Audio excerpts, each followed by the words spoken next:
So I was pondering what to talk about for YA Wednesday, and then somebody pointed out to me that I need to talk about I'll Give You the Sun. Because I'll Give You the Sun always needs to be talked about. We at work just decided that we don't spend enough time talking about books, so we started a book club. I know, seems pretty obvious, right? So we decided that our first book should be I'll Give You the Sun, because all of us were meaning to read it. I think that I knew at one point what the kind of the plot was, the premise, but I'd completely forgotten. So I checked out the book and I started reading, and I got about 70 pages into it, and I put it down because I was really liking it, but I don't know, I just didn't have a lot of time to read that day. And then Lisa loaned me her copy because I was like, I love the writing in this. I think it's gorgeous, and it makes me want to annotate the book. It makes me want to underline all the lines that I love, which is most of them. But I was using the library's copy, and I hadn't splurged on my own. So she loaned me her book, and she'd already put some post-it notes in because she'd finished it already. And she said that I could write in her book. So I did.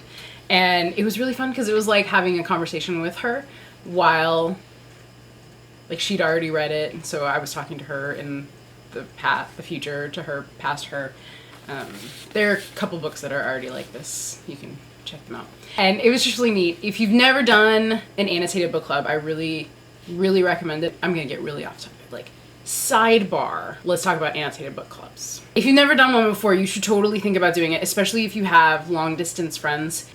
And if you are all okay with writing in books. If it causes you like lots of anxiety and like freaks you out, you don't have to do it. It's okay.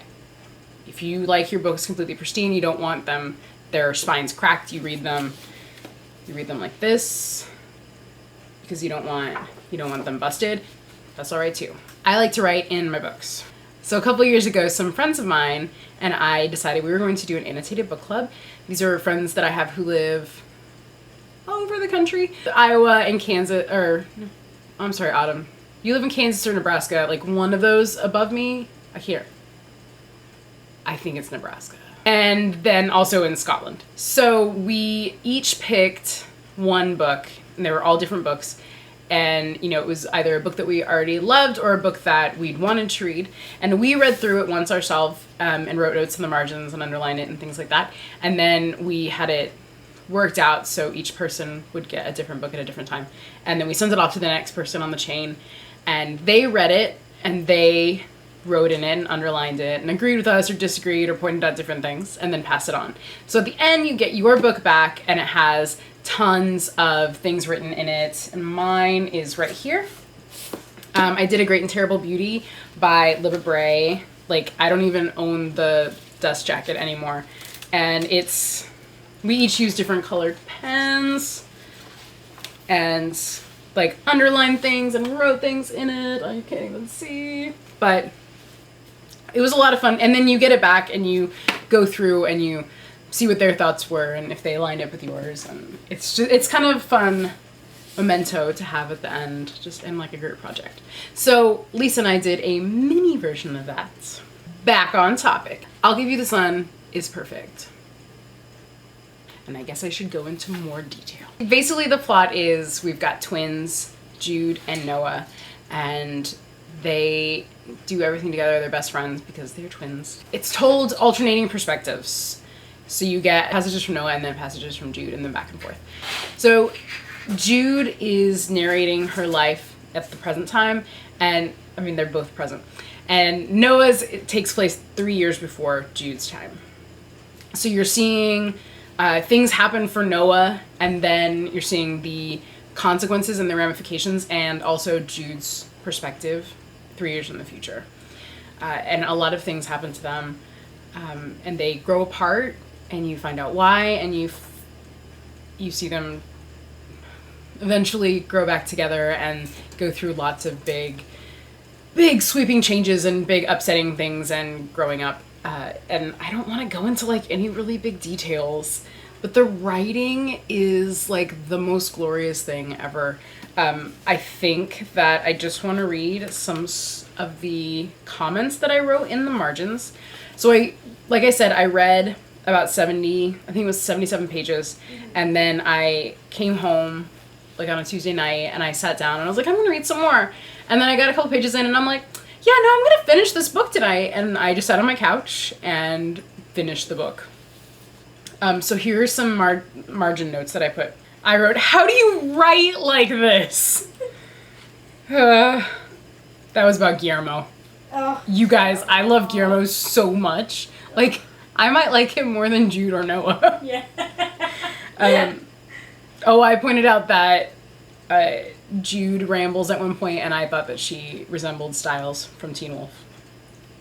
I don't know if my heart can handle this. The page before that, I just drew a broken heart. And then after that, I wrote, Leo, my cat, is looking at me in concern because I'm crying so hard. I was just sitting on my couch, just sobbing. That's on page, 146 of a, 300-page book. Towards the end, I wrote, I keep thinking I'm done crying. Maybe I'll read some of the lines that I underlined. So, yes, everything is true at once. Life is contradiction. We take in every lesson. We find what works. So good. I die of delight is a line that I underlined. Oh, thank Clark Gable. Just Guillermo. You guys, Oscar's okay. Noah and Jude are great. But it's all about the Guillermo. My heart's bigger than a blue whale's, which needs its own parking spot. I did not write that in the margin. I underlined that because Jandy Nelson, at one point, Noah mentions a date, and that date, you guys, that date was my birthday! Of all the 365 days of the year, it was my birthday. So, I won't tell you what it is. You can figure it out when you read the book. Lisa just said, it's really significant because my birthday, I am such a jerk about my birthday. It is a big deal. I celebrate it for a week at a time. I call it Birthica, which is like Hanukkah, but for my birthday. This is an amazing book, and you should read it. I don't want to say anything else. I don't think that it can be encapsulated, in a proper book review, because it's so outside of how other people write and what I was expecting. But you get both perspectives, you find out more about each character and what they presume about other people, and each of the characters is so great, but they're both so flawed, which is really good to see, because a lot of times you'll see a flawed character, but you're only getting their perspective. Sometimes they'll put other people on pedestals and they don't really see their flaws. But this one, both of these characters have each other on a pedestal, and then they also don't have them on a pedestal at the same time, which I think is kind of unique to siblings, and really has got to be even more unique when you are a twin who shared the same womb at the same time as somebody else, and you just feel like you have a psychic connection, and Noah and Jude feel like they share a soul, and something happens that makes them separate entities, and they are coping with it the best way they can, and they have a lot of guilt about what those things that happened, and then they find their way back to each other, and it's so good. It's so good. So you should definitely read I'll Give You the Sun by Jandy Nelson. So that's it for me today. Make sure you do all those nice things you can do on YouTube. Like this video, subscribe, share it. Please share with me down below if you have a favorite line from this book, or if you've ever written in a book or done an annotated book club. Alright, I'll see you later.